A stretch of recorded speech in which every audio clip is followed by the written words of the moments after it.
I've been getting asked to do a fermented garlic and honey reel for you all to show you how we do that. And I think we should, so let's get to it. So anytime you ferment food or can it, you need to start with a sterile jar. So what is fermentation? Fermentation is the process where yeast and bacteria breaks down carbs like sugar and starch. And the result is often a probiotic-rich food. And after 4 to 6 weeks of fermentation, the end result is often a probiotic-rich superfood that is effervescent and super good for you. Here you can see a fermented garlic and honey that is about 3 years old. For us, we let them forever ferment in a dark cabinet. Honey will continue to ferment for as long as you'd like it to. Here's a couple other older ones too that we've had, and as you can see, look how dark the honey gets. And this is just super old honey that has been fermented and the garlic's no longer in it, but this is so yummy as well. Now you'll also notice people always ask me with their honey ferments that the consistency of their honey changes. It goes from thick to thin. The viscosity goes from thick to thin. That is what you want. That's just part of the process of fermenting. The honey will get thinner. And see how the viscosity of the honey is different now? See how it's thinner and you see some bubbles? That's from the effervescence of fermentation. But your honey is going to get thinner. So what does fermented garlic and honey taste like? Honestly, after it's been 4 to 6 weeks is my least favorite time. It's a little bit harder and harsher, and the honey is sweeter. Now, as it ferments, that garlic gets softer and absorbs the honey more, and the honey becomes thinner and richer and darker, as you've seen, and it is so beautiful. So good.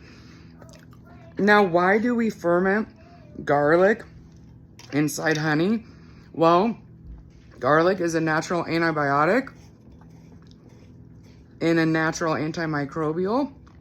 And when you ferment it, just draws all that good stuff out even more and accentuates it even more. And the honey preserves it. And again, honey, you can ferment for life with honey. They found fermented honey in the tombs of Egypt, I was reading, and it was still good. They had tested it and ate it. How amazing is that? So now that you've seen the darker stuff and what it should look like, you can hopefully ease your mind a little bit. And now let's go ahead and make a fresh batch. And again, after we make it, it's going to ferment for 4 to 6 weeks at least. And then if you're more comfortable putting it in the fridge, you can. Like I said, we let it continue to ferment. After about 4 to 5 days, that effervescence stops, bubbling, and you don't have to burp your jar as much. And, after months, you don't have to burp it at all, and it just is good and preserves on the counter just fine. But you do whatever is comfortable for you and your household. All right, so now we have our garlic in our jar that has been sterilized. You're gonna fill your jar up with the product you're fermenting, and with fermenting, you wanna leave some space from the top to put your fermentation weight in to make sure we're weighing everything down. Okay, so maybe 2 inches or so. So that will help you determine how big your jar should be. I don't go off of how many cups this is or how much garlic to start with. You want to go off of more like how much will fill your jar. So pick jar size.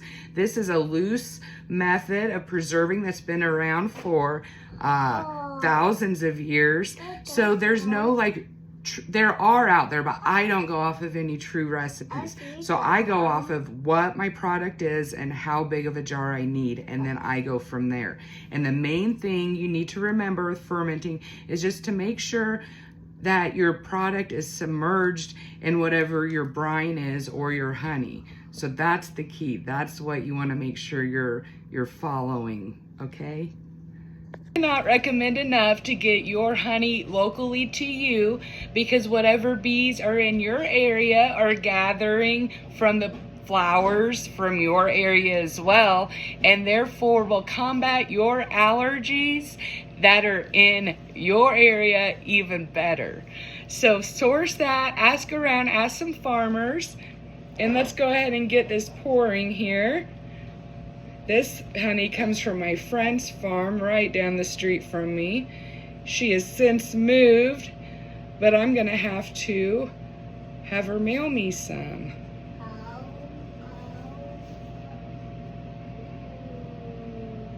And it will take a while to get it to move through your garlic, especially, that's why you don't want to pack it too tight, because it'll take that much longer to work its way down through there. Sometimes I give it a tap like this, and just have patience, it'll go down.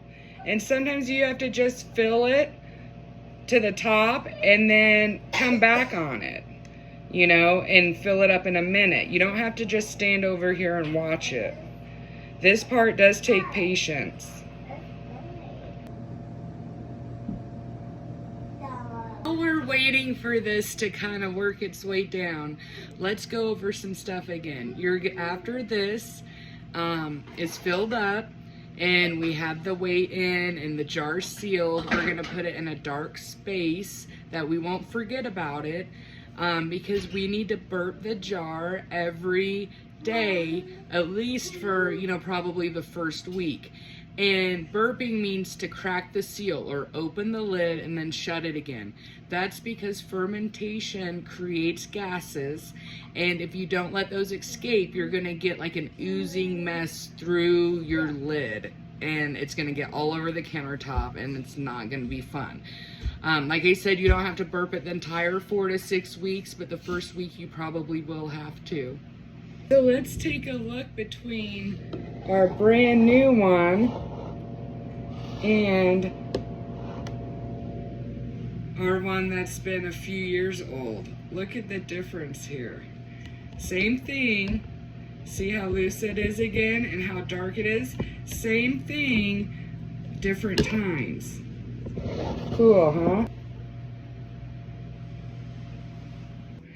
Now here is what a fermentation weight looks like. Here's my weight. And it just goes right in here like this. Now, anytime you seal a jar,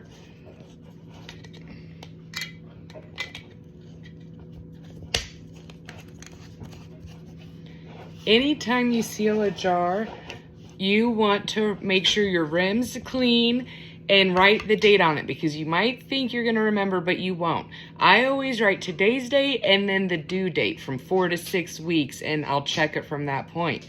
I hope this helps you make honey fermented garlic, and to know that it's super simple, and don't be afraid to get in your kitchen and try these things and make some healing supplements and make some things for your family.